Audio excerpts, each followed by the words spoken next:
अस्सलाम वालेकुम। मैं हैदर अली बेजारानी।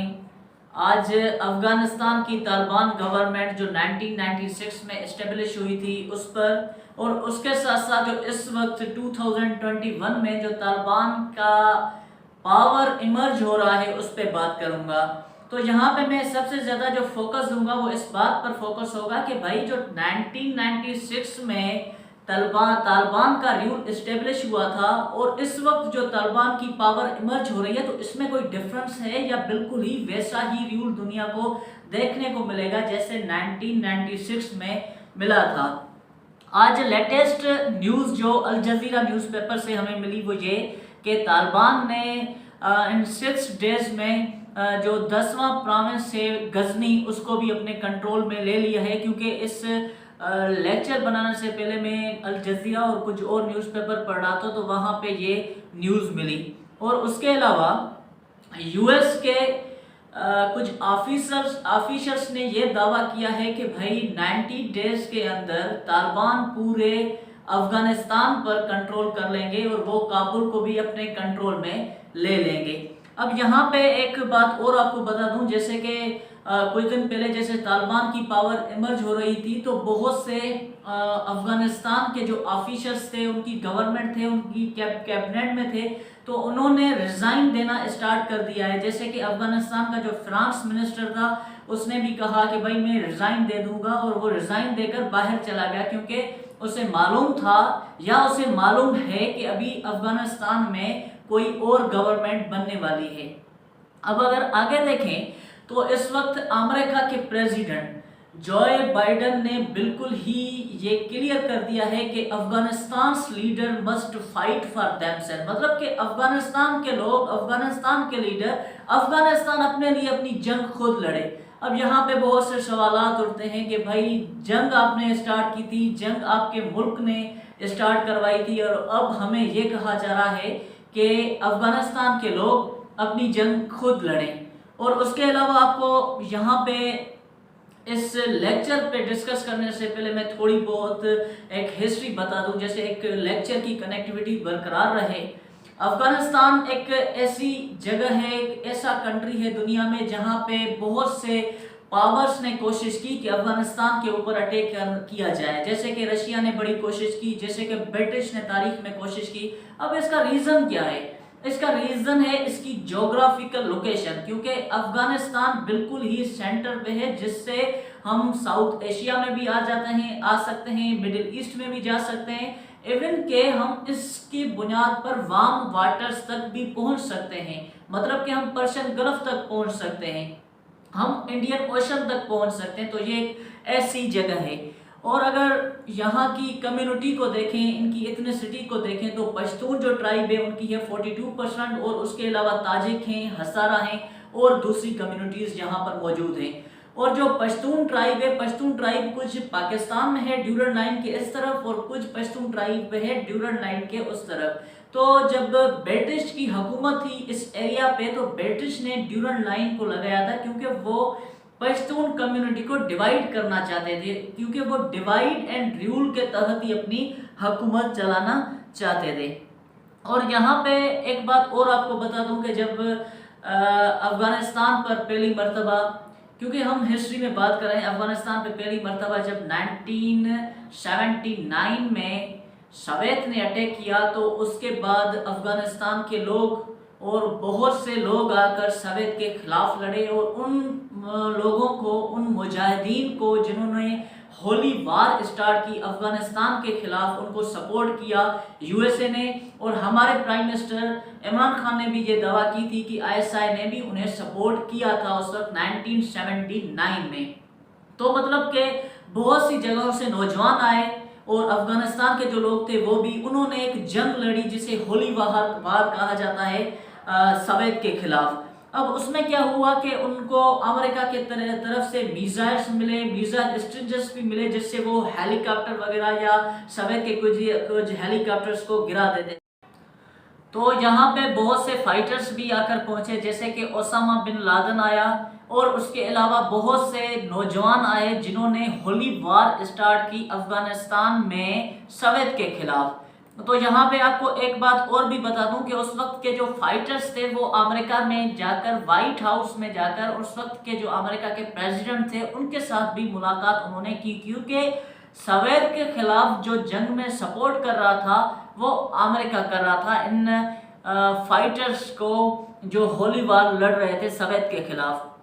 तो यहाँ पे मैं आपको एक बात और बता दूं कि उस वक्त बहुत से उन फाइटर्स के ग्रुप पावरफुल होते जा रहे थे, जिसमें अहमद शाह मसूद का ग्रुप जो नॉर्थर्न एरियाज में था वो भी बड़ा पावरफुल हो गया, और दूसरे और भी ग्रुप थे जैसे कि मुल्ला उमर का भी ग्रुप था, वो भी ज़्यादा दिन ब दिन पावरफुल होता जा रहा था। अब यहाँ पे एक बात बता दूं आपको कि 1989 को सवेद को शिकस्त मिली अफगानिस्तान में।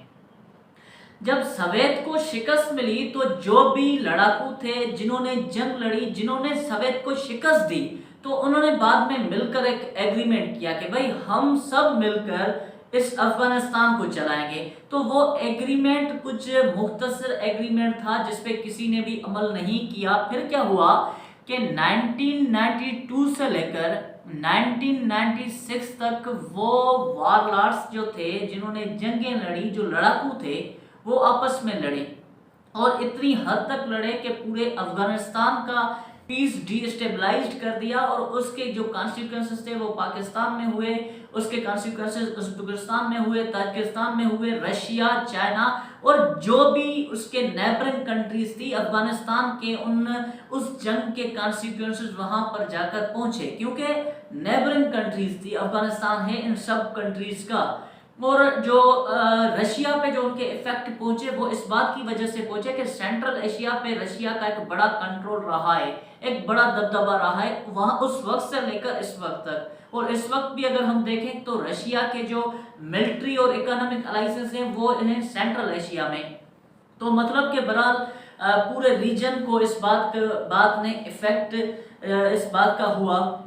उसके बाद क्या हुआ कि 1996 में जब पहली मर्तबा हुकूमत, क्योंकि जब जो वारलॉर्ड लड़े थे उस वारलॉर्ड्स में सिर्फ दो ही ग्रुप बचे, एक बचा तालिबानों का, दूसरा बचा अहमद शाह मसूद का। अब यहाँ पे मैं एक बात और आपको क्लियर कर दूं कि भाई जो तालिबान है, तालिबान पहले कोई टेररिस्ट नहीं थे, तालिबान एक पॉलिटिकल पार्टी थी। अब वो पॉलिटिकल पार्टी आगे जाकर उन्होंने कौन सा भी शेप अख्तियार कर लिया वो एक अलग बात है, मगर जो उनकी इनिशिएटिव जो बिगनिंग थी वो एक तालिबान एक पॉलिटिकल पार्टी थी, उनकी एक गवर्नमेंट थी, उनका एक हुकूमत था। तो तालिबान को अब अलकायदा के साथ इंटरट्विन नहीं करें, क्योंकि अलकायदा एक इंटरनेशनल टेररिस्ट ऑर्गेनाइजेशन थी और तालिबान एक पार्टी थी।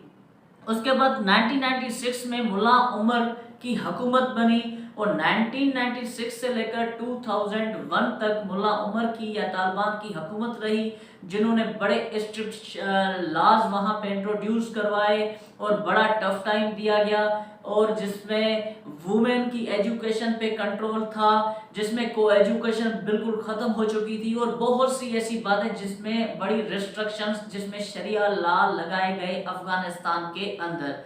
उसके बाद क्या हुआ, उसके बाद हुआ 9/11 का इंसिडेंट, जिसमें अफगानिस्तान के तरफ से या तालिबानों, जिसमें अलकायदा के कुछ नौजवानों ने, अलकायदा के कुछ कमांडर या अलकायदा के कुछ दहशतगर्दों ने अमेरिका के वर्ल्ड ट्रेड सेंटर और बहुत सी एरियाज पर बम ब्लास्ट किए। और उसके बाद क्या हुआ कि जब ये अटैक हुआ तो उस अटैक के बाद अमेरिका ने वार ऑन टेरर लॉन्च कर दी अफगानिस्तान के खिलाफ, मतलब कि अफगानिस्तान के उन टेररिस्ट ग्रुप के खिलाफ। अब यहाँ पे ये था कि अमेरिका ने कहा था उस वक्त मुल्ला उमर को और तालिबान की गवर्नमेंट को कि भाई ये सब कुछ करवाया है ओसामा बिन लादेन ने, आप ओसामा बिन लादेन हमें दे दें। मगर उस वक्त उन्होंने कहा कि भाई ओसामा यहाँ पर नहीं है, मतलब कि अफगानिस्तान में नहीं है। तो फिर वार ऑन टेरर लॉन्च हुई, और वार ऑन टेरर को चाइना ने भी सपोर्ट किया था, वार ऑन टेरर को रशिया ने भी सपोर्ट किया था, क्योंकि चाइना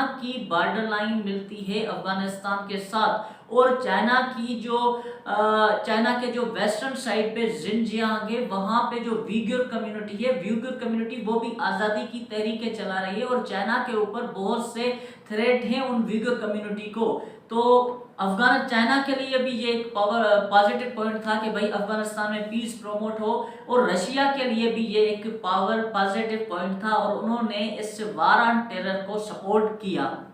तो उसके बाद क्या हुआ कि जब वार ऑन टेरर हुई तो war on terror continue Afghanistan में, अमेरिका के फौजी यहाँ पे रहे, पाकिस्तान इस जंग में आ गया और जिसकी वजह से पाकिस्तान को बहुत से नुकसानात का सामना करना पड़ा, बहुत से सोल्जर्स मारे गए, बहुत से पाकिस्तान की बहुत सी मुख्तलिफ एरियाज में बम ब्लास्ट हुए। और उसके अलावा ये जो भी कुछ हुआ, तो यहाँ पे कुछ रिपोर्ट्स हैं मेरे पास, में वो शेयर करना चाहता हूँ। सबसे पहले K2 इंस्टीट्यूट की रिपोर्ट है। उन्होंने कहा कि भाई जो यहाँ पर अटैक किया अमेरिका ने कि मैं पीस को प्रमोट करूंगा, मगर अमेरिका ने कभी भी पीस को यहाँ पे प्रमोट नहीं कर पाया, मगर अमेरिका ने इस पूरी एरिया को डीस्टेबलाइज कर दिया है। क्योंकि जो टेररिस्ट ऑर्गेनाइजेशन थी पहले 29 थी, मगर उसके बाद यहाँ के आने के बाद इस वक्त जो टेररिस्ट ऑर्गेनाइजेशन है, इस्लामिक इंस्पायर्ड टेररिस्ट ऑर्गेनाइजेशन है, उनका नंबर है